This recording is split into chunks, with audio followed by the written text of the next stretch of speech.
The Community Action on Youth and Drugs, Paul McMahon, Jenkin Ala Ifia, and Paddy Pawson. Thank you. Sorry, I didn't pronounce your name correctly. Whakatakata hau ki te iru, whakatakata hau tonga kia mā kina ki uta, kia mā taratara ki toi kaua ki te rā. He teho, he keho, he hauhonga, te hei mauri ora. Te whare e tū nei, te hononga, tēnā koe, papatūnu, ki takutu nei, tēnā koe. Nā mana whenua o tēnei rohi, ko kaitahu, tēnā koutou. Kia koe Leanne, te rangatira o tēnei kaunihera, tēnā koe. Ngā mana i ngā reo o ngā hau e whā, tēnā koutou no reira. Kia koutou nā rangatahi o tautahi, tēnā koutou. He tono kaupapa tēnei mō mātou arā mō tātou katoa. No reira tēnā koutou katoa. Talofa. We know that the Council, for the most part, understand that cheap alcohol from off-licensed premises is the main driver of alcohol-related harm. Even the Hospitality Association understands this. We listened with interest to discussions around local alcohol policy decision recently, and we're naturally disappointed that this has been deferred to the next Council to decide. We strongly agree with the Council that the Sale and Supply of Alcohol Act 2012 is not fit for purpose, and believe that it's stacked against community participation. In particular, it's stacked against low-income communities, like those that many of you represent. Those same communities have the easiest access to low-cost alcohol and incur the most alcohol-related harm. In my community, in Woolston, where I live, I have within 50 metres 2 bottle stores and a supermarket, not to mention the 3 pubs. And this is not uncommon. Since 1989, it is communities like mine and those that we serve in this job that have borne the brunt of cheapening alcohol and the harm that it has caused. Placing a targeted rate on all licences would put pressure on the margins of alcohol retailers and would likely increase the price of alcohol, especially at the low end. The World Health Organization Global Strategy to Reduce Harmful Use of Alcohol notes, increasing the price of alcoholic beverages is one of the most effective interventions to reduce harmful use of alcohol. The approach targets young and heavy drinkers who are more sensitive to price change.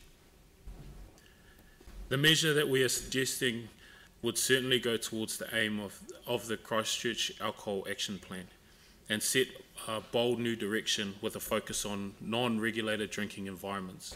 I guess making alcohol access harder for young people would prevent things like cheap RTD mixes being consumed in parks and schools. And this option that we're proposing, the targeted rate, hasn't been tried as far as we're aware in New Zealand, but we understand that it is possible under the Local Government Rating Act. Council incurs many additional costs from alcohol's use and abuse, from SEPTED to street cleaning, alcohol licensing, cleaning up parks, as well as funding community organisations that deal with at the bottom of the cliff as such. We are urging the Council to take this on and to use the funds raised to make a difference to the people, especially our young people, whose lives are impacted by alcohol. KAD is working with schools and organisations to develop best practice AOD policies. But young people struggling with AOD issues are having to wait 3 months for counselling, amongst other services needed. There is simply not enough support for them. A targeted rate of 10% could raise $300,000 to support prevention and treatment. Kia ora tātou. We're now happy to take questions. I also have a petition signed by 124 people in support of this measure. Thank you. Andrew.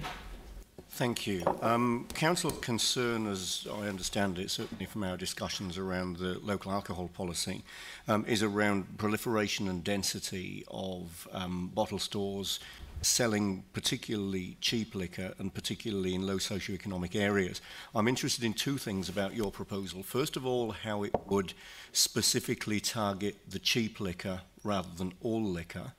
And secondly, I'm interested in paragraph 26 in your submission. It's likely the most affected business owners would be independently owned and operated bottle shops rather than supermarkets and the chains that they own. Given that supermarkets would pay far more rates than some of those small stores, I'd be interested in how that would be the case. Well, simply put, the margins in small stores are much lower, and but they're also the ones that tend to sell the cheapest alcohol, like RTDs and things like that. I mean, the council, I'm sure, could come up with a variety of options that would discourage the sale of things like RTDs, something like that. It's kind of a quid pro quo. But the thing is, it is a relatively blunt instrument, but it's better than current options available to you.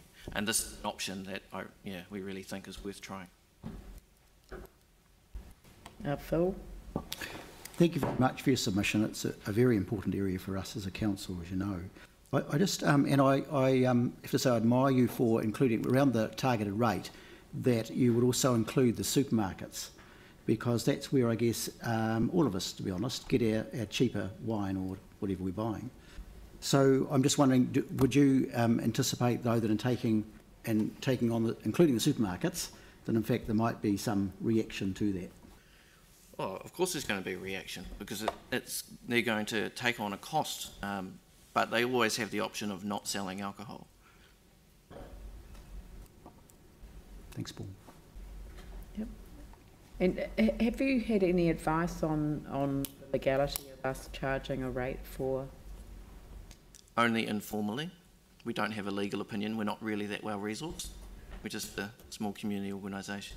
Yeah, I was just looking up the Solgum website, and I just can't see that it would meet any of the criteria for charging a rate for a specific service. That's the trouble. So I know what you're looking for, and I know that everyone around the table does actually understand that it's the cheap alcohol from off licences that are causing so much havoc in our city, and have done for a number of years. And I think you're looking for a solution from the place that can't offer the real solution that you need, which is minimum pricing. Exactly. Yeah. And I mean, I agree that minimum pricing per unit of alcohol, I mean, the evidence is pretty clear around that. But I mean, looking at the legislation and informal advice is that it's possible. It may not fit the guidelines on the Solgum website, but that doesn't mean that they're necessarily right. No, that's true. It's true. They reference a few court cases though, so it made me nervous. Aaron, then Glenn. Yeah, in your submission, you referenced behaviour with alcohol, buying cheap alcohol, drinking in a park or a school. Usually that happens at night. The council hasn't gone down the road of stopping that. Would you like to see like a nighttime ban on drinking in parks and school grounds? Hard for us to enforce school grounds, but certainly parks. But in terms of the approach that we take, this kind of approach with increasing the cost of alcohol is proven to have an impact, whereas liquor bans really just shift the problem, and it also is quite a punitive approach, and we like to take a restorative, a public health approach, try and deal with it from a bigger picture perspective. I guess the World Health Organisation has seen that as a simple, it's a simple approach that actually makes a big difference. Yeah, Glenn. Thank you. Your submission is about alcohol. We've been talking about the cynical placement of off licences. Have you got any information over a combination of the placement of those along with poker machines, fast food outlets in lower socio-economic communities? I mean, the research is really clear around just talking about alcohol. I know stats are similar with pokies and fast food. they tend to concentrate in low-income areas, like where I live in Woolston, and so if you live in the most deprived suburbs, it's about twice as easy to get off-licence alcohol as it is, say, if you live in the least deprived 10% of suburbs. Yeah, and it's borne out across the country, but particularly in urban areas. Thank you very much. I mean, obviously we'll take advice on the matter, but I don't want to get your hopes up. You might have to direct your attention further north. Appreciate it very much. Thank you very much.